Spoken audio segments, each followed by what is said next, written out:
Hi, everyone, and thanks for joining today's webinar on improving your backup and disaster recovery in 2022. My name is Nicole Murtha, and I wanted to kind of give a brief explanation as to why we had decided to start the year off with a recovery topic. Typically, this would be something that you're thinking of the end game result. But if you recall, last year we had done a few different webinars focusing on all the pragmatic steps that you could take beforehand, and Derek, one of our guest speakers, will get into that today. However, wanted to start the year off strong and think about the end result of the what if scenario if it happens to you and what you can do. So today, let's take a brief moment here to give some information as to who PGH is. And if you're unfamiliar with who PGH Networks is, we are a managed service provider located on the outskirts of downtown Pittsburgh in Greentree, and we service everything from managed service, co-managed, cloud computing, security, network security, continuity, you name it, our experts can pretty much handle it. So to give you a better idea then of who is going to be speaking today, that will be Derek Geisler, our Director of Sales and Marketing, and Brandon McCoy with Systems Engineer of Veeam, one of our strong partners that we have here for backup. And Derek, I'd just like to hand it off to you now. Awesome. Thanks, Nicole. So again, I wanted to just say thank you to Nicole for taking the time to put all of this together. As she had mentioned, over the last 6 months, we've really spent a lot of time focusing on the different layers of the NIST cybersecurity matrix. So as part of our pragmatic security recap, over the last 6 months, we've kind of gone over identify, protect, we've reviewed detect and respond, and today we wanted to really hit on the topic of recovery. So recovery is a very big issue as it stands today. A lot of people that we speak with may already have a backup disaster recovery solution in place. However, what we also find is a lot of people do not test their backup disaster recovery solution. And there's a lot of different ways to kind of build out a backup disaster recovery solution. There's a lot of different manufacturers that support it. At PGH Networks, we like to really focus on the, let's call it the 800-pound gorillas, or the systems that are, you know, kind of leading the pack, if you will, and Veeam is absolutely one of them, right? They're one of our key partners here at PGH. With every agreement that we sell, Veeam gets attached to it, right? So we're using that at both our private data center, and we're using it in other solutions and applications like Office 365 backup and a number of other types of solutions. So I will, as Nicole had mentioned, we're going to introduce Brandon. Brandon's one of the engineers over at Veeam. He's going to be walking us through a day in the life of backup disaster recovery, if you will, right? So some of the best practices, some of the things to care about and worry about, and then how Veeam basically separates themselves from the competition. So again, wanted to introduce Brandon. Brandon, I'm gonna kind of let you take it and go, man. Thanks, Derek. I appreciate it. And thanks, Nicole, for setting this up. So if you haven't heard of Veeam, you know, a little bit about who we are. So, you know, some really impressive stats here. I won't really get into all of them. The one I always like to point out, though, is our Net Promoter Score. So 3.5 times the industry average. Net Promoter Score is something that a lot of companies use, not just technology companies. And, you know, it measures the level of satisfaction from previous and current customers. You know, would you recommend the product? How well do you trust us? So Veeam has definitely, you know, founded its reputation on customer success and being in this technology space. So that's really just all I wanted to point out there. I also wanted to talk about what Veeam does. So Veeam is just a software, and when Veeam started, all we did was protect VMware virtual machines. We've come quite a long way since then. So if you see our availability platform here, we're really trying to capture all these different peripheral environments that we touch. Everything from the virtual space, which is where we started, VMware, then Hyper-V, Nutanix, but also taking a look at those physical endpoints, maybe laptops or physical file servers that you still have. Then we kind of started exploring that cloud space. So whether it's SaaS offerings like Office 365, which we'll talk about a little bit today, and cloud offerings as well. And the cloud means a lot of things. Maybe you have machines in the cloud that you need to back up, or you want to use the cloud as a place to back up to, restoring to and from those clouds to on-prem. So we're kind of bringing all these different environments together, giving you that flexibility of data protection. Then the middle, we kind of round it out. So it's not just data protection, it's also monitoring and reporting, and integrating with a lot of different hardware and storage vendors that we work with. Those are those universal storage APIs, and you see a lot of the Veeam partner infrastructure that we work within. So now that that's out of the way, let's kind of dive into the meat and potatoes of disaster recovery, backup, data protection while we're here today. So mitigating data loss, right? So there's a lot of different ways in which Veeam can interact with this. And again, sorry, I was getting a little bit of feedback there. This is where the flexibility of Veeam comes into play. So, we don't sell Veeam appliances. We don't sell Veeam cloud storage, right? We work with service providers like PGN Networks and others, so that we're just protecting the data, and then we're giving you that flexibility of what you want to use to run Veeam on, where you want to store this data.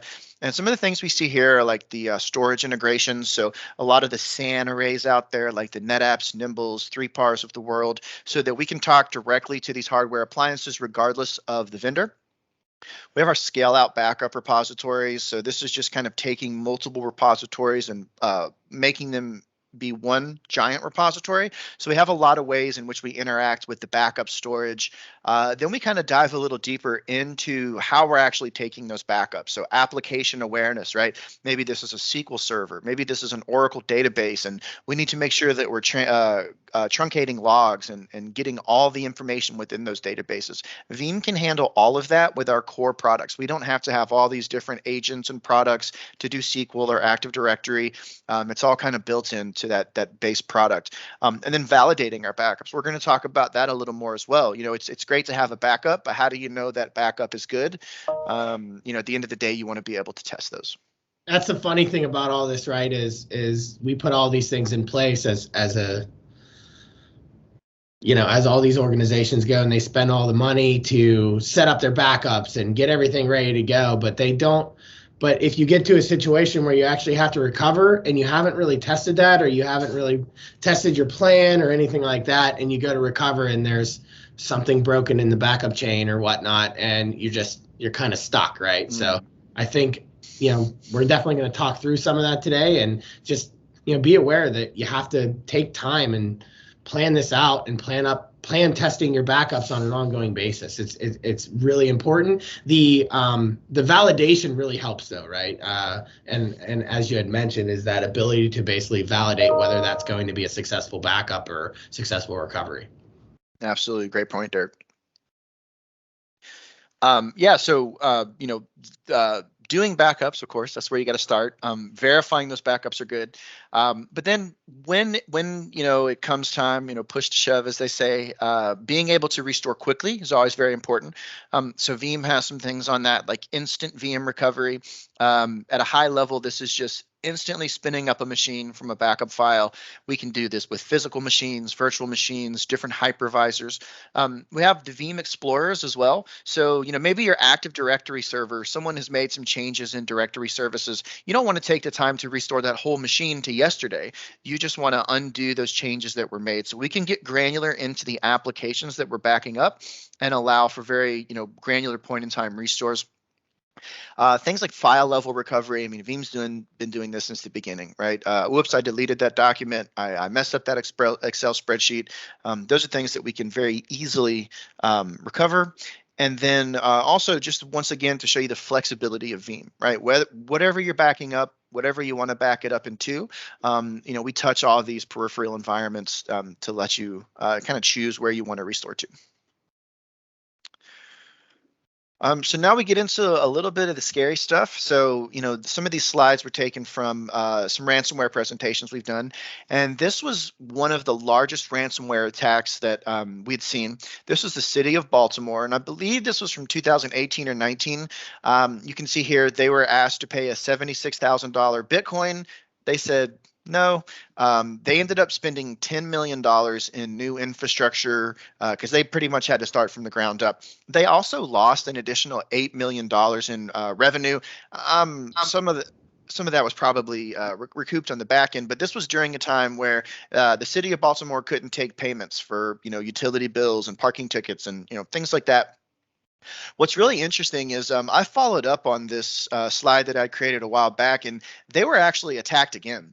So even though they spent $18 million on this ransomware attack, kind of just starting from scratch, unfortunately, there were still some back doors that were left open, and the same ransomware organization hit the city of Baltimore a second time. So it's a really scary thing. It's, we think of ransomware as this kind of boogeyman, but it can happen to anyone, as we'll see in a few slides as well. And we unfortunately see ransomware costs on the rise. Ransomware, sometimes we talk about it in these other decks as well, as the history of ransomware, right? It started as this very mundane thing. If you actually Google the history of ransomware, and Dr. Joseph Pops, who's the first person to ever have a ransomware kind of hack. It's a very interesting story, but it was so crude back then, and it wasn't really that big of a deal. But now we see, we're talking billions of dollars. We're talking, government agencies, healthcare organizations, hospitals. I mean, there's even cases where this can affect, people's lives as well as livelihoods. Now, also real quick, just wanted to throw in that, sometimes there's misconception that, hey, my data's in the cloud, so it's safe. We get that a lot with Microsoft Office 365, right? I've moved my email from an on-prem Exchange server to Microsoft Office 365. Everything's in this, this magical cloud, and I don't have to worry about anything. But there's something called the shared responsibility model, and what that means is that while Microsoft guarantees some things, such as the physical security of their buildings, right? They've got some super state-of-the-art data centers. You can't break into those, right? They've got machine gun guards at the door and biometric security. But the data inside of these services that they offer is up to you, right? So in terms of, a user who has access to the Office 365 organization, what's stopping them from just deleting all the mailboxes? Which, by the way, there have been a few of those cases in the news in the last few years. Former employees that were fired and still had access to delete thousands of mailboxes. Those are the internal security threats. There's also external security threats like ransomware. There are actually some ransomware viruses that specifically target mail services like O365. So you get an email, it looks like it's from Microsoft, and it says, hey, we want to help you prevent spam. You see the four-colored square of the Microsoft logo, and you think it's all good, so you click on it. Next thing you know, you've given this hacker access to your account, and all of your emails are encrypted. And they say, if you ever want to see your emails alive again, you're going to have to give us some Bitcoin there. So that shared responsibility model of the cloud and what your responsibility is very important. And that's why Veeam offers the Office 365 backup product. Yeah, I mean, from a managed service standpoint, what we're seeing is 365 is the #1 attack vector. Email is easy, right? And we've talked about this throughout all of our meetings, right? Email is very easy, right? They can send out email blasts. They can, in a very short amount of time, grab a very big amount of people or a very large number of mailboxes to kind of throw these different kind of spam attacks toward. And if you're not careful, you can make some quick mistakes, right? People are just, they're moving fast, they're trying to do their work, they click on something they shouldn't have clicked, and all of a sudden, boom, we've got a problem, right? And, we're not going to get into a lot of the stuff that we've kind of already reviewed, right, on how to determine a spam attack or whatnot. But, just know that with the shared responsibility that you do also have responsibility just by throwing stuff up into Office 365 or other SaaS models or, Azure or AWS. You don't just put it up there and say I'm done, right? If you read the actual clauses in the agreement, it does show that there are shared responsibilities. So you have to be prepared, and one of the things you have to prepare for is making sure that you're backing up your data to another point or another area outside of your 365 environment. Yep, completely agree there, Dirk. And on that like this slide that here says everyone is at risk, not to sound like doom and gloom, but it is true. You think that, I'm just this lowly employee. I've just got my laptop, but you may have information on your computer that can affect your company. You could have personal family photos, things that are very important to you. And these ransomware hackers, today we see ransomware as a service, right? So even if you don't really know how to do ransomware, you could go on the dark web and they'll give you like a whole package, how to get started, customer call centers. I mean, it's crazy, right? So you could get hit with a ransomware attack and they know that you're not the CEO of, whatever ABC company. You're just some person on their computer. So they'll send you a ransomware virus that'll encrypt your laptop, and they'll say, hey, if you want to get your pictures back and your passwords and whatever, you got to give me $200, right? So, and then if you are the CEO of some big company, they're going to say, give me, $100,000 or $1 million or whatever. We've seen it all from, $100 to millions of dollars, depending on the attack. The victim rather. But yeah, everyone is at risk, every vertical, every sector. There was a quote by an FBI person a few years back that said, it's not a matter of if, but when you're going to be hit with ransomware. So a little scary, but that's why we have, these data protection solutions. And we've seen this. We've talked with, current clients that were, formerly with somebody else, that basically there was an attack that took place and they got hit, and it is painful, right? We had talked before in one of our recent meetings that the amount of time that it takes to kind of recuperate from a ransomware attack, I think we said something like 21 days was the average amount of time that it took to just kind of get back to normal. So there's so much time spent in, the outage itself, the recovery, how much time people aren't doing their work, and then just the amount of money that it takes to kind of tighten down the hatches, if you will. It can get very expensive very quickly. So that's why we're having these types of events, is to try and how do we, as best as we can, prevent these things from happening. Yep, absolutely. And on the next slide, we'll actually talk about some of the ways we can do that. So there's some best practices here. Some of these may seem like common sense, but while we're sitting here just enjoying a little webinar, drinking some coffee, it's different than in the real world where, like as Derek said, you're just clicking through stuff, you're trying to get your work done, right? So sometimes these things fall in the back end, keeping all software up to date. I mean, you can even take this to like your own personal laptop. You're browsing and you get that annoying pop-up that says, there's some updates available, remind me later, right? And then next thing you know, the ransomware is reminding you later that you didn't do that. So and that of course goes to enterprise level companies as well, right? We got to make sure we're always running these software updates and testing these updates as well, right? And Veeam has some really cool ways that you can kind of test these patches before you introduce those into production. Performing a threat analysis with your security team. So I know a lot of companies do this, right? They'll actually, I think Netflix, a few other companies, they do this. They hire people to try and find the vulnerabilities, right? Or they'll purposely disrupt services to see how long it takes to put everything back together. What were the losses during that time? How long did it take? So that when it happens in the real world, they'll be prepared for it. Training your staff on cybersecurity practices. This happens at Veeam for sure. We get emails that look funky. Your invoice is available. Hey, here's this picture of you. Click here. And if you click it, you'll be redirected to a HR site where you can get some training on phishing emails and things like that. So, so some people again think this is common sense. To others, it's not. They've never experienced anything like this. So making sure that everybody's on the same page.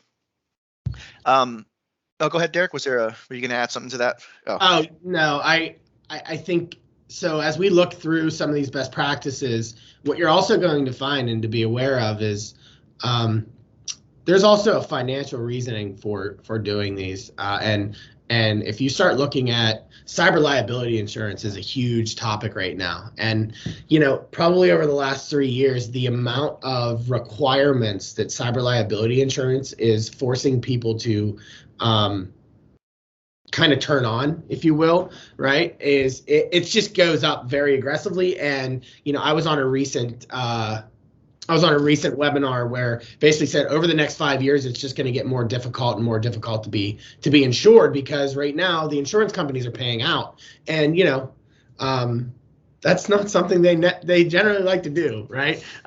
Insurance is not really made to pay out. They like to take it in, but not pay it out. So, you kind of have to be aware of all this stuff, because as you start going through these insurances, at minimum, they're going to ask a lot of these types of questions. 100%. Yeah, I've been on a few of those as well. And, I honestly wasn't very familiar with the whole, data protection insurances until I started doing a lot of these kind of joint webinars. And yeah, the things that it's just like any insurance, right? They're going to, did you do this? Did you do that? Oh, you didn't sign here? Or so yeah, that's a great point. The last two things here, this is definitely my favorite, and I'm sure Derek and Nicole would agree as well, is backing up everything, right? That's what we do here at Veeam. We back up your data. So back up everything at least once a day. And make sure you send a backup copy offsite, right? So we're going to talk about the 3-2-1 rule here in a moment. But you can't just back up something to a disk and say, let's call it a day. Your backups can be hacked, right? Hackers know about backup software, so they're going to look for your backup servers. They're going to try to hack those. And there's also what if your building burns down or has a failure or something, right? So offsite backups is definitely a big thing, and we'll talk about that here in the next slide. So the 3-2-1 rule, the 3-2-1 rule is a great rule. This means that you should have 3 copies of your data on 2 different devices with 1 offsite. Some people take this to the next level and they do 3-2-1-1, like 1 offsite, 1 offline. I like to keep it simple. You should have the production data, whether that's your VMware, Hyper-V, or your physical endpoints. So that's your first copy. Not really a copy, it's the actual data. And then you have 2 copies of that. You have a backup locally, and then you have a backup on another media. So like maybe you've got a backup to a NAS, you've got another one in the cloud, and it's offsite. So not only are you making sure that you have an extra copy in case from a physical vulnerability, but also if someone were to hack that local environment, you have something that's completely separate in another form of media, like in the cloud. And so the thought here is if you follow that 3-2-1 rule, you should lead to 0 errors. And one way we handle that is with Cloud Connect. So, PGN is a service provider that we work with. And again, Veeam doesn't sell the cloud, right? We don't store your data. We don't give you anything. All we do is provide software. But what we do is connect the customers with service providers like PGN Network. So customers got their production data. They're going to have that first backup on a local repository on site for fast recoveries, right? And your most frequent stuff. And then they're going to use Cloud Connect. So all Cloud Connect is a Veeam software that allows customers to connect to a service provider without any kind of VPNs. You don't have to do any complex networking. You just point to them and you securely send your backups network encrypted to them. The backups can be encrypted there. And now you've got that offsite copy completely removed from the local one. And you can restore from either one in case of a disaster. Yeah, and just to point out at PGH, we are absolutely using Cloud Connect. We use that to basically send our backups to our private data center that, we've got a Nutanix cluster sitting at the data center, and basically everything's going back to the data center and we're storing those. We're looking at those copies, making sure nothing's failed, making sure there's no issues with the backups, the backup chains. And it can get pretty granular, right? So there's, conversations that we have to have with clients a lot of times is, how much data do you care about? What data do you care about? And how far back do you want to go to ensure that you have the most data that you can bring back, right? In the grand scheme of things, the most important piece is getting the most current data back onto the server or back onto your environment. But sometimes people also want to be able to go back 6 months, 8 months, a year or whatever and pull data just in case. And Brandon had mentioned, having that ability to have that file level kind of recovery, if you will, that we can always go back into an old backup and try and pull a specific file that basically maybe it had got deleted over the years, or maybe, a change had been made to it or whatnot. So, having that flexibility of being able to give you the most current, and then also setting up kind of that grandfather, father, son relationship where we can actually start looking at the old backup chains as well, because we're keeping kind of a snapshot of some of the older stuff too. Yeah, absolutely. Great point, Derek. I think in a few slides, we'll talk about that too, in terms of, when a ransomware could happen versus when you realize that that's happened. So it's very good to have some of those older backups like that GFS you mentioned. Yep. So the 3-2-1 rule, I love the 3-2-1 rule. But as we're seeing here, maybe the 3-2-1 rule isn't, everything. It's a big part of it. So as we see here, what are you achieving with 3-2-1? Does it have anything to do with disaster recovery? I would say it does, right? I mean, you've got copies of your data in different locations. So yes, it does have a part to do with disaster recovery, but is it all of disaster recovery? Did you think about your recovery time objectives, your RTOs, which we'll talk about in a moment, your RPOs? Where are you going to restore to, right? So you can have, this could be, 101, right? You could have 100 copies of your data in 100 different places, but what if your whole building is gone? What are you going to restore to? What if a machine has to be up and running in 5 minutes, or you start losing money hand over fist, right? And the order in which to restore to, your domain controller has to come up before you can access your SQL server. So 3-2-1 is great in terms of I've got multiple backups, but that's really just it's a foundational element, but it's not all of the picture, as we'll see in this next slide. So normal usage, you've got your backup, and you can restore it. But what are so we talked a little bit about this, your RPOs and RTOs. We like to kind of word salad that together and say RTPO. So recovery time point objective. So recovery time, how long are you okay with it taking to restore? And some people say, I want everything right now. I want to restore, instantly. But then you start looking at those price tags, and, you kind of really have to make some decisions, right? So your tier 1 applications, these cannot be down under any circumstances. I'll go out of business, right? So those, you may need some full-blown disaster recovery, right? A copy of your machines that are just waiting to be turned on with a button. And then your RTO, your RPO, your recovery point objectives. So recovery point objectives is how comfortable am I within the window of when I do a backup? If I back up once a day, then I'm okay with any changes made in a 24-hour period that are not captured, right? Maybe some things are critical, up like hospital records or something, that need to be updated every couple of hours. So there's a matter of how often do I need to do a backup? How long do I need to keep those? And then how long is it going to take for me to be back up and running? So these are all things that Veeam and PGN Networks can help you with, for sure. You just need to let us know, right? You're not okay with just, or you probably won't be okay with just having a backup. You need to talk about, okay, real world, something hits the fan. What are we going to do? What's that going to look like?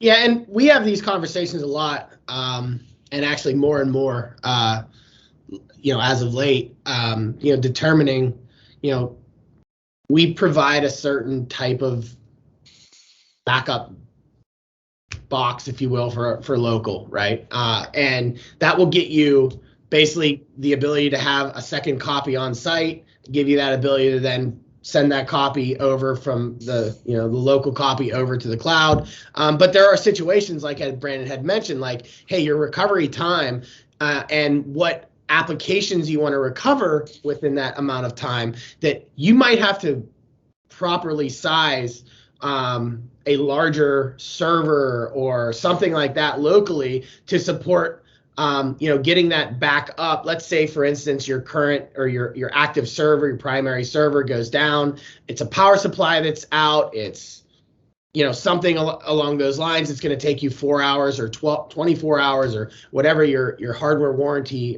talks about to get that power supply back up. You know what? We can't be down. You know what? No problem. Here's a secondary server that we put on-prem, to basically make sure that if this server goes down, server B comes back up, server B can be used as a recovery point, and, that the amount of time to kind of restore that. So those types of conversations are very important, not to mention the fact that you don't necessarily have to have everything in the cloud. You don't have to, sometimes people say, hey, I want to restore these things locally, and then I just want my most important data or the most important things to be able to sit at the cloud, or even vice versa. So those types of conversations that we're having on an ongoing basis to make sure that we're really successful, that if something like this does happen.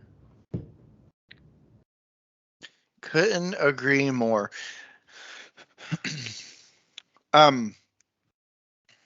So in this next slide, we can move on to the next one. So this is something that Veeam says as well, is that Veeam is an integral part of your DR plan, but we are not just your DR plan, right? What Veeam is doing, when I get questions like, how does Veeam prevent ransomware from happening? To be honest, it doesn't, right? Veeam does not prevent an attack from happening. It does monitoring for when an attack could be happening. It does protection of when ransomware does happen.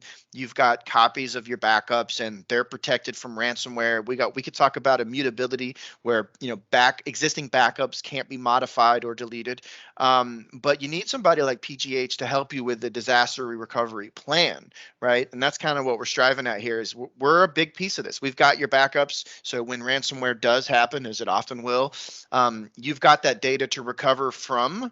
But as it says here, is business processes rely on the data, and disaster recovery relies on those business processes. So how far have you thought this through, right? And there's a lot of Veeam products. I won't really get into the salesy side of some of the things we have, but we've got all kinds of products that help you with this as well.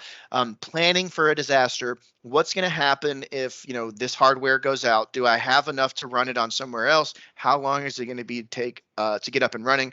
And so the DR plan is a mix of your service provider like PGH helping you with also Veeam's disaster recovery here. And so this is just kind of what we're talking about here. So what does the disaster recovery plan include? We already talked about RPOs, RTOs, right? You've got your service level agreements. So you've made these agreements that, hey, for my customers or my end users, a lot of times for the MSPs that I work with, they have SLAs to their customers, right? That I guarantee your environment will be back up and running in X. So these are all very important acronyms there. And then the priority, like Derek mentioned, some of these machines need to be up and running immediately. Some of them, maybe not a big deal as long as we can get them up and running within a day or two. I don't know. Derek, is there anything else you wanted to add in here? No, I think so. As we kind of gone through the last 6 months of this, I think one of the key takeaways that we keep kind of trying to drive home is you have to have the documentation to back all this up, right? So you can't just have it living in somebody's brain, because things change over the years. People move, people shift jobs, that kind of stuff. You have to basically put this stuff in place, use the software to make it work, right? Have the hardware to support the software, but then also have, what your process is, put that down on paper and then test that, right? That's like that's the things that we just see people not doing, right? And these are the conversations we always have to have, is like, look, yeah, you got backups, right? But then, and we'll get into some of the questions, difference between backups and replication and stuff like that. But you might have the backup, but you don't really have anything else in place. You don't have the documentation kind of written down, the policies created to ensure that I can go step by step. Okay, what do I do next, right? So it's almost like trying to put a document together that's like backup disaster recovery for dummies, right? How do I make this just like a step-by-step process that if something were to happen? And this is kind of the information he's talking about right here. Yep, absolutely. So I'm going to end this presentation out, and then I'm going to pass it over back to you guys. I just wanted to talk about a few key Veeam features, and one of them is data labs. So the data labs allow for secure restore as well as something called sure backup. So first of all, we can verify your backups are good, so that you can kind of rest easy, knowing that if anything ever happens, we've already tested those backups. We spun them up and we tested them, and it was all in the background, kind of, while you were away. The same kind of functionality works with secure restore as well. So what happens is, hey, I've been hit with ransomware or something has happened. I need to go back to a backup file and restore it. Okay, well, how do you know that the backup files weren't also encrypted with ransomware? And your antivirus software could have missed this because a lot of times there's these things called zero-day exploits where a ransomware won't deploy itself for like 30 days because it knows that it's being watched by antivirus or by a backup. So what we can do is we can take your backup files, we can restore them in an isolated kind of fenced off network, right, where we can quarantine these machines, and we can run the AV software scan of your choice before we do the restore. All right, because maybe again the ransomware has come, after the fact, right, and now it's something that we can see. So if we do find that there is some infections in this backup file, we can either abort the process and you can go back to a later time and hope that it hasn't gone back too far, or if we can also take this one machine and we can power it on, and we can power it on in a safe, there's no NIC card, there's no, it's not connected to the network, and you can go in there and you can do some forensics of your own, right? You can work with your security team and try to figure out what's going on. But in either way, this is a safe way to do a restore without wasting more time and maybe even causing more damage by restoring from some encrypted files. That's amazing. Mm-hmm. One of my favorites. Another thing is the insider protection. So if you're using a cloud connect repository like a PGH, it is in another building. It is in another facility. They're not giving you access to their infrastructure. They're just giving you a way to have an abstraction of some storage. And all the customer side sees is a folder and some space. So they do still have the ability to delete those backups. I mean, it's their backups, right? So if I log into my Veeam server and I say, I want to delete all the backups that I sent to PGH, right? Well, I can do that because I'm the administrator. And, in order for the software to work, I mean, we just have to kind of, are you sure you want to delete the backups? Click yes, right? That's all we can really do.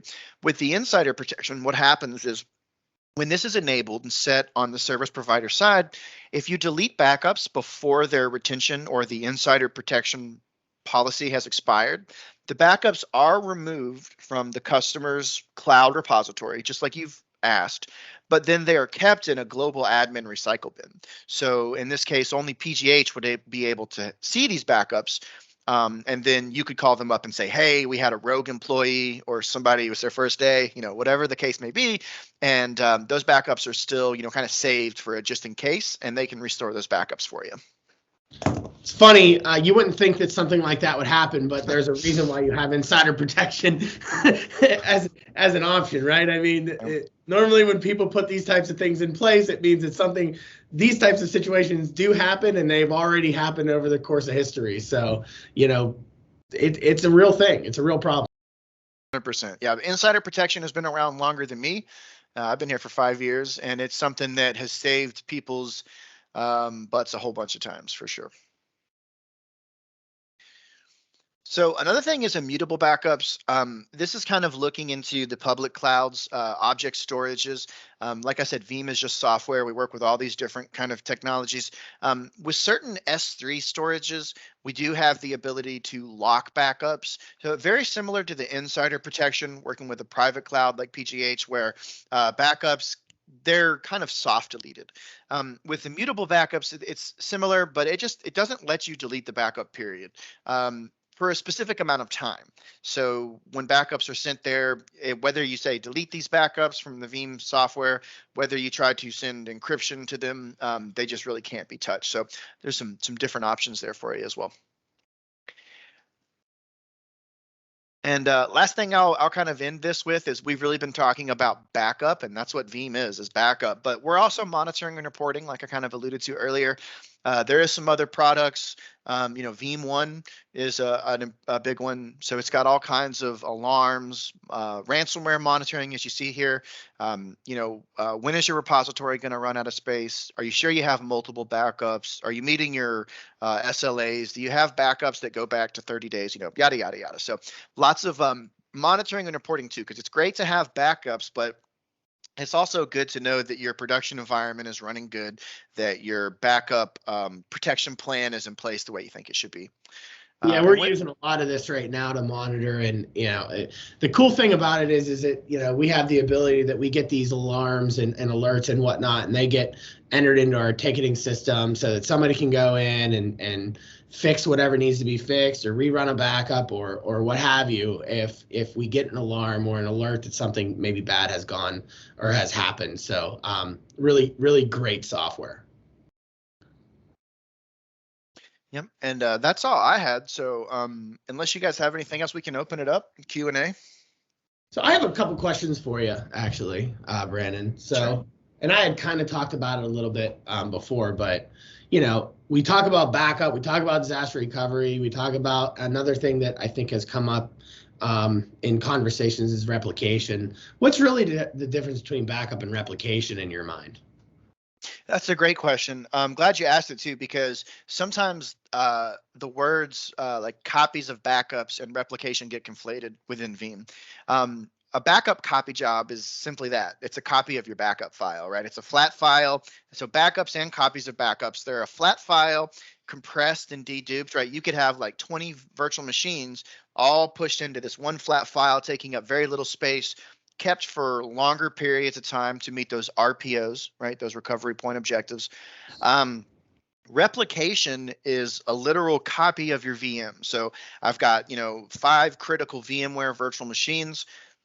Those are literally on another host that are just powered off. So it's like having an exact duplicate of your computer that you just push the power button, it turns on, right? A little more overhead, a little pricier, but there's no rebuilding anything. There's no time. It's just click a button, boom, now you're up and running.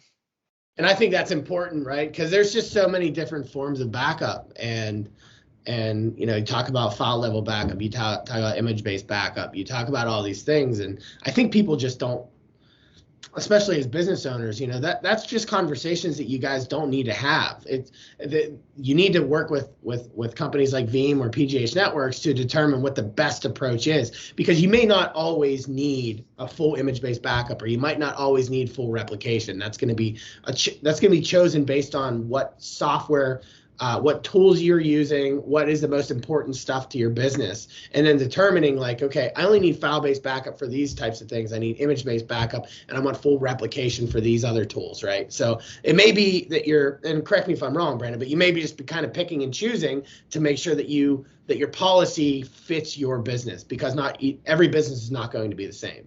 Absolutely. Like I was saying earlier, when you ask people what they want it all, right? But sometimes you have to kind of balance those out. Yeah, because not to mention the fact that you talked about a little bit pricier. No matter what you do, cost does come into play, right? Cost is always a factor, and you have to determine, is the cost worth the benefit? So as you start going down this path and you start talking about putting additional servers on site, and then looking at maybe I want to replicate everything, and then you start looking at what that's going to cost. People start going, okay, let's review this again, and maybe I need to back this down, and then, oh, you know what, I want to increase it because I am kind of worried about this. So you kind of got to find that fine line in the cost and the benefit kind of working together. Yeah, absolutely. We got some calculators that will kind of walk you through what it takes to back up for a certain frequency and a specific amount of time. And, I've had people say, I want to back up, every day for 10 years. And, they just about hang up the phone when they see how much storage space that costs. We talk about replication. So another question I have for you, does Veeam do anything like, hey, my production server's gone down, right? The hosts are down, what have you. Does Veeam offer anything or help at all with, being able to basically restore when my current production servers are down? Yeah, absolutely. I'll answer that, and then I'll ask you the same. So from a Veeam perspective, we have the ability to go from specific hardware. So a great example I use is, let's say your customer has a VMware environment. VMware can cost some money, right? And what you could do is you could have a Veeam server, like a physical Windows computer with decent resources, and you could have the free Hyper-V role turned on that Veeam server. You're backing up VMware VMs, and then you need to instantly spin up some machines, but you don't have another VMware host to spin it up on because your host just went down, right? So their Veeam server is a standalone physical box. You go in there and you could actually instantly restore the VMware VMs as Hyper-V VMs. I could also do that with physical machines and turn them into virtual machines. And we can also restore into the clouds. And I'd ask you the same question. What happens when a customer calls you and says, "Hey, my building is just kaput"? Yeah, so a couple different layers on that, right? So we, for our offering, if we start from the inside, work our way out to the cloud, right? We always like to keep, maintenance equipment at the office just in case something were to happen, right? Spare power supplies, hard drives, certain types of things, right? That are just generally they're gonna fail over time, right? So we kind of keep that stuff in our office. In addition, we also keep we always have a server here just in case. We always have just like a maintenance server or a handful of maintenance servers. If something were to fail, we have to come and we have to recover, drop a server on site and say, hey, here you go. And we can recover from the local backup, because we do put a local backup box on site for every client. But the box that we put in is really for backup. It's not really designed for recovery, right? So it's not built out big enough, which is kind of what we've described. Unless we've had these types of conversations with clients and they say, hey, I want to have a secondary box on site that I can recover to, what have you. And then, of course, we have the ability that we can actually spin back up, through our Nutanix cluster, give you the ability to have a cloud-based server, right? So, hey, we keep your backups at our data center. We can actually restore from those backups to our data center. We have to make a few changes as far as network connectivity is concerned, give you that kind of remote access into that server and give you the ability to kind of get up in the cloud if for some reason, like let's say something happening with your building, or, you lose complete connectivity. There's somebody wrecks into a telephone pole or something like that, and it tears down the internet at your office. And you say, hey, everyone has to work from home. Hey, we got to get this server up. We'll get it up in our data center. So, pairing our services and our data center with Veeam has been extremely successful for us. And so I would, I'd love to really just take a minute to thank Brandon and Veeam, because they've really been a great partner for us. And if anyone has any questions whatsoever, please feel free to throw them in the chat and we can absolutely answer. And if not, we'll hang out here for a few minutes and then maybe give you back some time in your day. Awesome.